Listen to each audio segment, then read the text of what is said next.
Welcome back to Untold Revenge Files. Today, the story you're about to hear takes place in Millbrook, Pennsylvania. My name is Megan.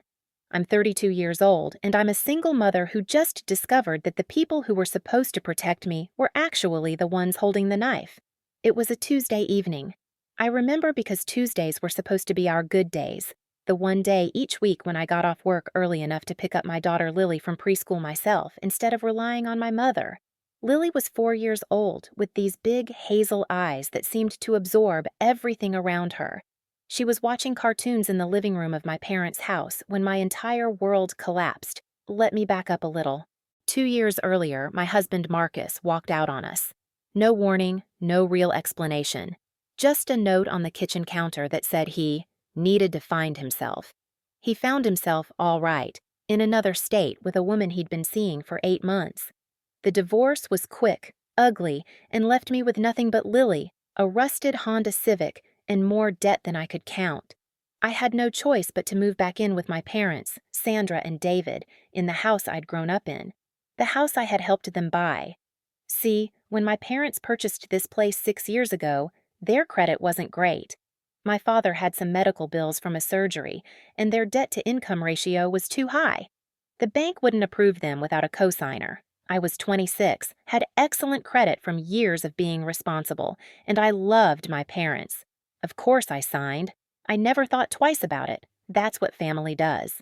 For 2 years, I lived in my childhood bedroom with Lily in a toddler bed beside me. I paid rent, $400 a month, even though I could barely afford it.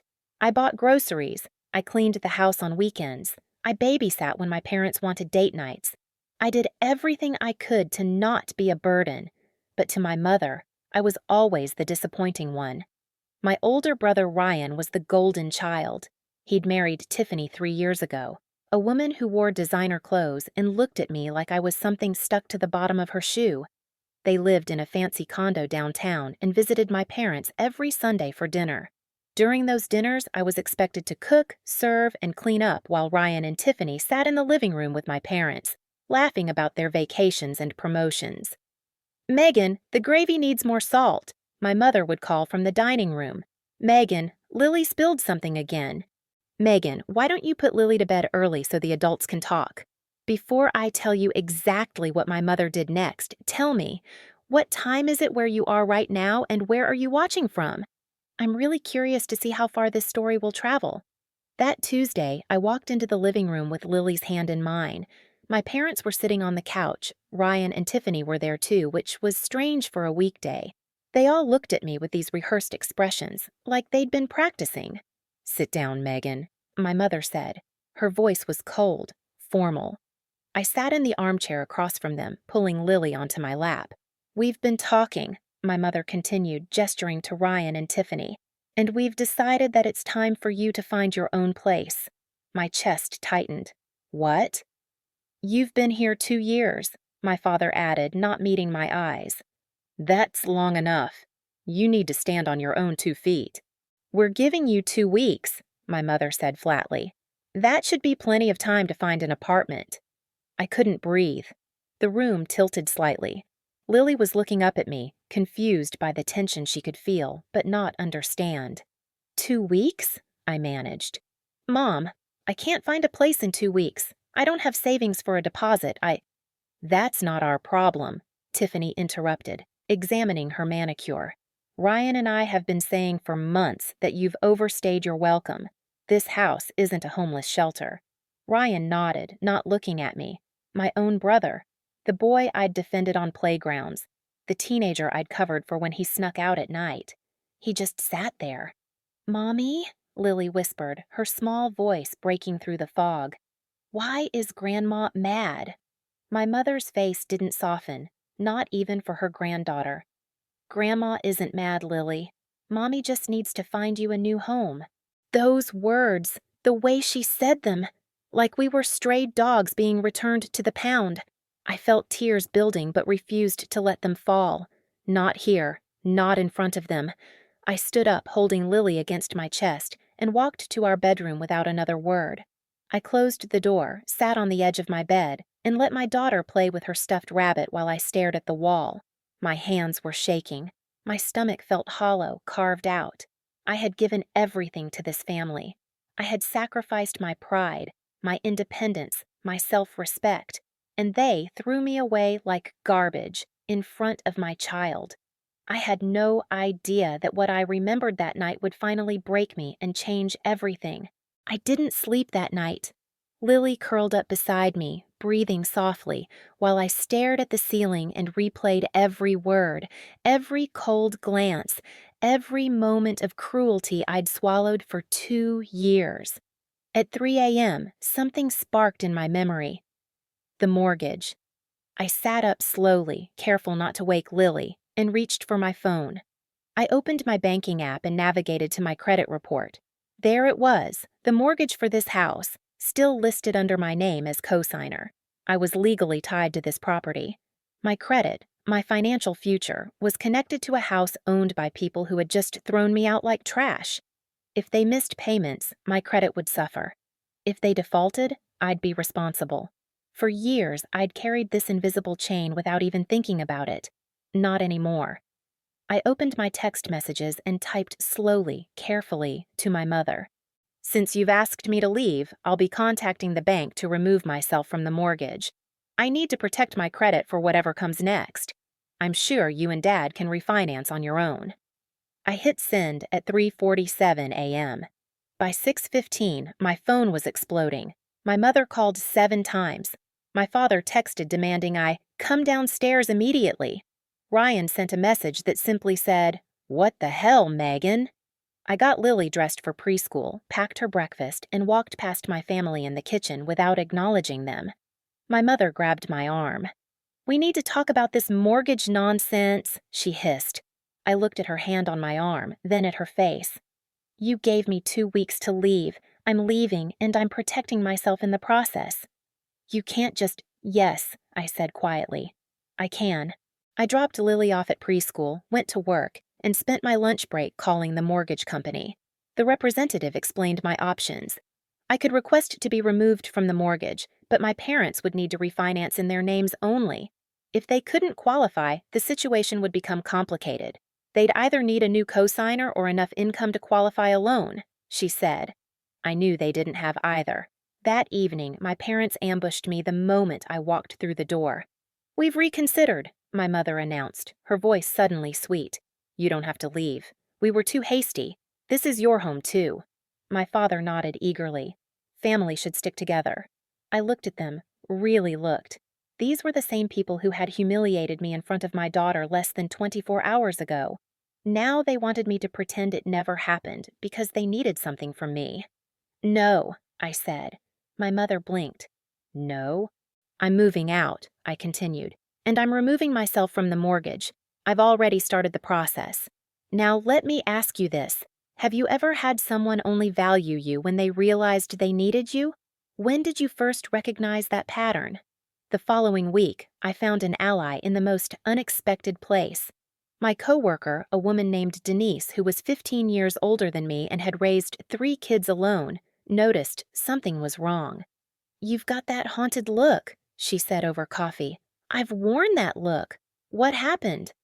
I told her everything. The eviction, the mortgage, the way my family treated me like an inconvenience for years. Denise listened without interrupting. When I finished, she set down her cup and looked at me with fierce clarity. "You already know your answer, Megan. Would you accept being treated like this by a stranger? A coworker? Why accept it from the people who claim to love you?" That question cracked something open inside me. That night, I sat in my room with a notebook and wrote 2 lists. On one side, reasons to stay. On the other, reasons to leave.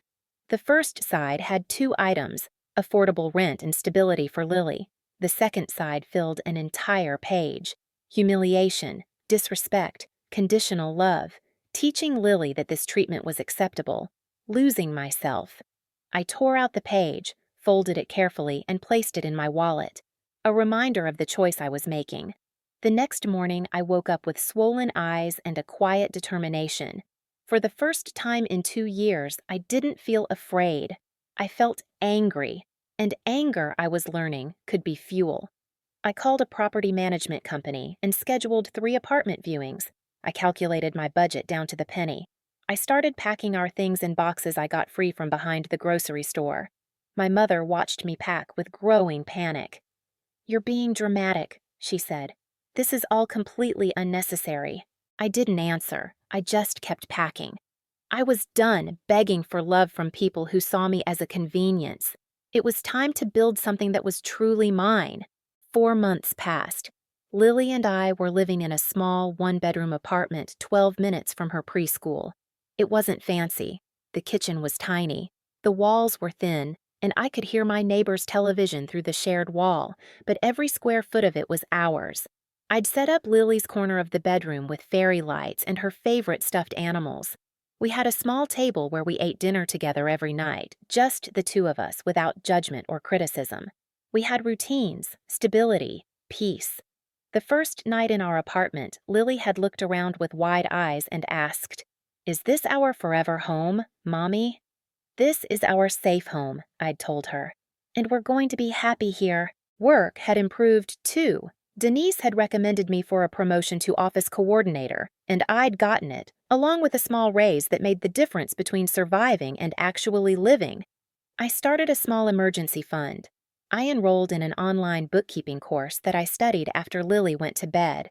Slowly, carefully, I was building a future. The legal process with the mortgage took longer than expected. My parents had 30 days to refinance after I formally requested removal. When they applied, the bank ran their income and credit.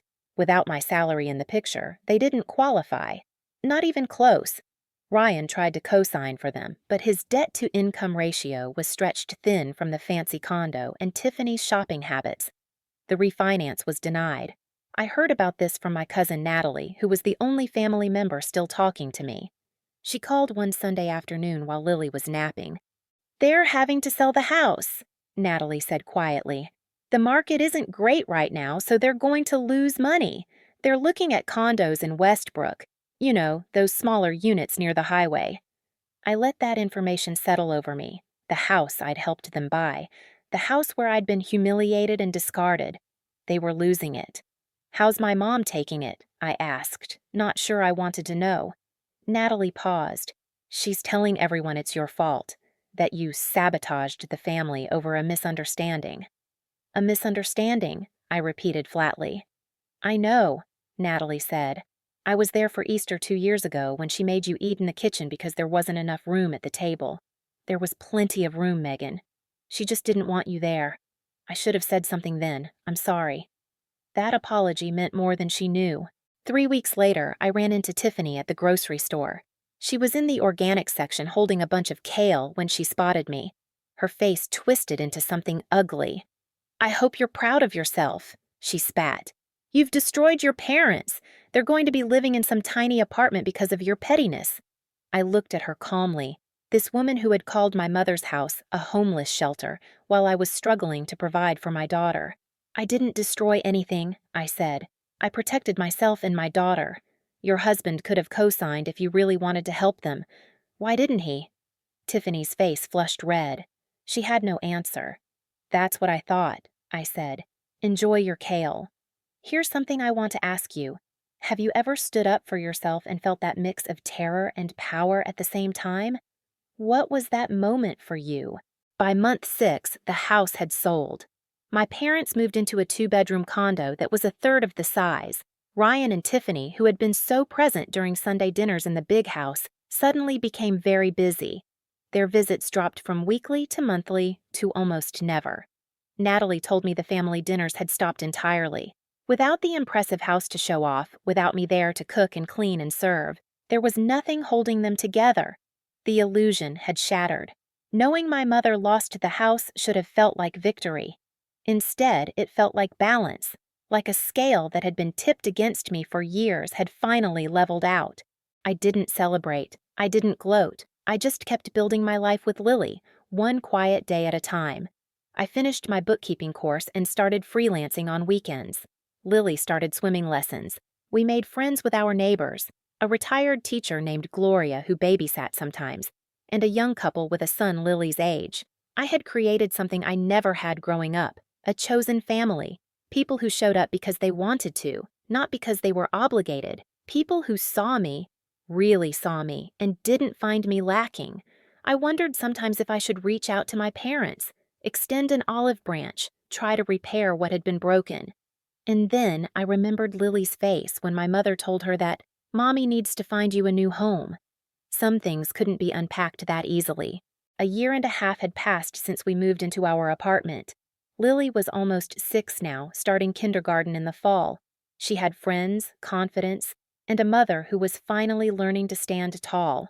I had been promoted again at work, this time to assistant office manager. My freelance bookkeeping brought in an extra $600 a month. We weren't rich, but we were stable, we were safe, we were happy. I hadn't spoken to my parents in 14 months. The text came on a Thursday evening, just as I was helping Lily with her letter practice. It was from my mother. "Can we talk? Your father's been having some health issues and we could really use your help. We miss you." I read those words 3 times. We miss you. When had she ever said that? When had she ever admitted needing me for anything other than a signature or a servant's labor? Lily looked up at me. "What's wrong, Mommy?" "Nothing, sweetheart," I said, forcing a smile. "Just a message from someone I used to know." I put Lily to bed, then sat alone in our small living room, staring at my phone. The old guilt was there, the programming that told me a good daughter would rush to her parents' side, would forgive everything, would make herself small again to keep the peace. But beside that guilt was something newer, something harder, a voice that asked, where was this need for family when they kicked you out? Where was this love when Lily watched her grandmother throw you away? I called Denise. "They want something," I said. "Money, probably. Or for me to come take care of my dad while my mom complains about everything I do wrong." Denise was quiet for a moment. "What do you want?" "I want to never have felt worthless in that house," I admitted, my voice cracking. "I want Lily to have grandparents who loved her. I want a mother who protected me instead of using me." "Those are things you deserved and didn't get," Denise said gently. "But what do you want now? Today? Going forward?" I knew the answer. I'd known it for months. "Peace," I said. "I want peace." The next day, I responded to my mother's text. "I'm sorry to hear about Dad's health. I hope he recovers fully and gets the care he needs. However, I am not able to be part of the caregiving team. Ryan and Tiffany live closer and have more resources. I need to focus on Lily and the life I've built for us. I wish you both well." My mother's response came within minutes, a wall of angry text. I was ungrateful. I was cruel. I was the reason the family fell apart. Didn't I know that everything they'd done was for my own good? Didn't I realize how much they'd sacrificed? I read it once, then blocked her number. "Here's what I want to ask you, and I really want you to think about this. If you were standing where I am now, with a mother who only reached out when she needed something, would you give in and call it forgiveness? Or would you choose freedom and call it self-respect?" A month later, Natalie called with an update. "Ryan and Tiffany are divorcing," she said. "Apparently the financial stress got to them. And your mom, she's in therapy, first time ever. The therapist is making her journal about her childhood and her relationship with you and Ryan. I think she's starting to realize some things." "Good," I said, and I meant it. "I hope she finds what she's looking for. Do you think you'll ever talk to her again?" I watched Lily through the window, playing in the small courtyard of our apartment complex with her friend from next door. She was laughing, really laughing, free and unguarded in a way I hadn't been as a child. "Maybe someday," I said, "if she does the work, if she can acknowledge what happened without excuses. But I'm not waiting for it.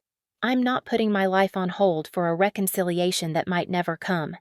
"That's healthy, I think," Natalie said. "It took me a long time to learn healthy." That night, after Lily was asleep, I sat by the window with a cup of tea and thought about everything that had led me here. The betrayal, the choice, the fear of starting over, the tiny apartment that became a sanctuary. My mother still had my father. She had Ryan, even if their relationship was strained now. She had options, resources, family. I didn't take everything from her. I just stopped letting her take everything from me. There's a lesson I've learned through all of this, and I want to share it with you. Love and access are not the same thing. You can love someone from a distance. You can wish them well without giving them the power to hurt you again. Forgiveness, if it comes, doesn't require reunion. And sometimes the most loving thing you can do for yourself and for your children is to walk away. I look at Lily now, growing up in a home where she's never made to feel like a burden, where she's never asked to earn love, where her worth isn't measured by what she can provide. That's the cycle I broke. That's my victory. Not the house, not my mother's downfall, not the revenge I never actually wanted. Just two girls in a small apartment, finally free. And if you're sitting wherever you are right now, recognizing pieces of your own story in mine, I want you to know something. You're allowed to leave. You're allowed to protect yourself. You're allowed to choose peace over performance, boundaries over belonging, freedom over family dinners where you're treated like the help. You deserve to be more than useful. You deserve to be loved. And that's where Megan's story ends, not with revenge, not with bitterness, but with something far more powerful. Peace. She didn't destroy her mother. She didn't burn the family down. She simply stopped being the foundation they stood on while pretending she was worthless. Sometimes the greatest revenge isn't loud. It's quiet. It's waking up in your own space. It's watching your child laugh without fear. It's realizing you don't need their approval to breathe. Now I want to hear from you. Drop a comment below and tell me, have you ever been the family member who gave everything only to be treated like you were nothing? Did you stay or did you finally walk away? And here's the real question. What would you have done if you held the mortgage papers? Type freedom in the comments if you believe Megan made the right choice. Type family if you think she should have stayed and worked it out. I read every single comment and I can't wait to see where you stand. If this story hit home for you, if it made you feel seen, heard, or understood, smash that like button and subscribe to Untold Revenge Files. Hit the notification bell so you never miss a story, because next time, the betrayal cuts even deeper, and the karma, even sweeter. Until then, protect your peace, guard your worth, and never forget, you are not a burden. You are not an inconvenience. You are enough. See you in the next one.